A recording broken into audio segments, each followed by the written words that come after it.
ഋഷി ഭയങ്കര സങ്കടത്തിലാണെന്ന് തോന്നുന്നു. അൻസിബ പോയതിനു ശേഷം ഋഷി ഓൾറെഡി സങ്കടത്തിലാണ്. പക്ഷെ അഭിഷേകുമായിട്ട് ഇരുന്ന് സംസാരിച്ച് ആ സങ്കടമെല്ലാം അവിടെ പറഞ്ഞു തീർക്കുന്ന ഋഷിയാണ് നമുക്ക് കാണാനായിട്ട് സാധിച്ചത്.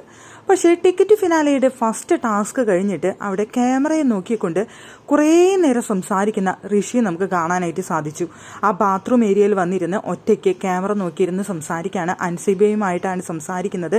ശരിക്കും ഒറ്റപ്പെട്ട് അവിടെ ഇരിക്കുന്ന ഋഷിയാണ് നമുക്ക് അവിടെ കാണാനായിട്ട് സാധിച്ചത്. തികച്ചും ഒറ്റപ്പെട്ട്. ഇങ്ങനെ ഞാൻ സത്യം പറഞ്ഞു കഴിഞ്ഞാൽ ഋഷി അങ്ങനെ ക്യാമറ നോക്കിയിട്ട് ഇത്രയും നേരം ഒന്നും സംസാരിക്കുന്നത് കണ്ടിട്ടേ ഇല്ല. ക്യാമറ നോക്കി സംസാരിക്കുന്നതേ കണ്ടിട്ടില്ല. പക്ഷേ അൻസിബയുമായിട്ട് അവിടെ ഇരുന്ന് സംസാരിക്കുകയാണ്. അൻസിബയുടെ അടുത്താണ് ഒരുപാട് കാര്യങ്ങൾ ഋഷി അവിടെ പറയുന്നത്.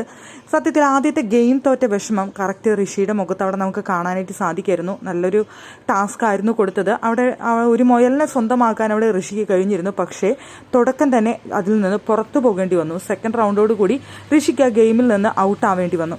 അതിൻ്റെ നല്ല നിരാശയുണ്ട് ഋഷിയുടെ മുഖത്ത്. സത്യത്തിൽ ആ സമയത്തൊക്കെ വന്നിരുന്ന് സംസാരിക്കുന്നത് അവിടെ അൻസിബയുടെ അടുത്താണ്. അൻസിബയാണ് അവിടെ അത്രയും കാര്യങ്ങൾ കുഴപ്പമില്ലടാ, സാരില്ല, നമുക്ക് അടുത്തത് ജയിക്കാം എന്നൊക്കെ പറഞ്ഞ് അവിടെ വേണ്ട ഒരു ഉപദേശം കൊടുക്കുന്നത് അല്ലെങ്കിൽ ഒന്ന് സമാധാനിപ്പിക്കുന്നതൊക്കെ അൻസിബയാണ്. ഇപ്പം അൻസിബയുടെ കുറവ് ശരിക്കും എനിക്ക് ഫീൽ ചെയ്യുന്നുണ്ട്. അവിടെ കണ്ണുള്ളപ്പോൾ കണ്ണിൻ്റെ വില അറിയില്ല, ഇപ്പോഴാണ് ഞാൻ മനസ്സിലാക്കുന്നത് എന്ന് അവിടെ ഇരുന്ന് ഋഷി പറയുന്നുണ്ട്. ഭയങ്കരമായിട്ട് വിഷമാവുന്നുണ്ട്. പക്ഷെ ഞാൻ പിടിച്ചു നിൽക്കാനായിട്ട് ശ്രമിക്കുന്നുണ്ട്.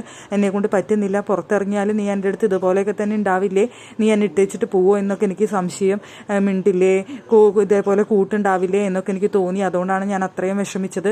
അതുപോലെയൊക്കെ തന്നെ വേണം പുറത്തിറങ്ങിയാലും എന്നൊക്കെ ഇരുന്നിട്ട് ഇങ്ങനെ കുറേ നേരം ഇരുന്നിട്ട് ക്യാമറ നോക്കി അൻസിബയുടെ അടുത്ത് സംസാരിക്കുന്ന ഋഷിയെ നമുക്ക് കാണാനായിട്ട് സാധിച്ചു.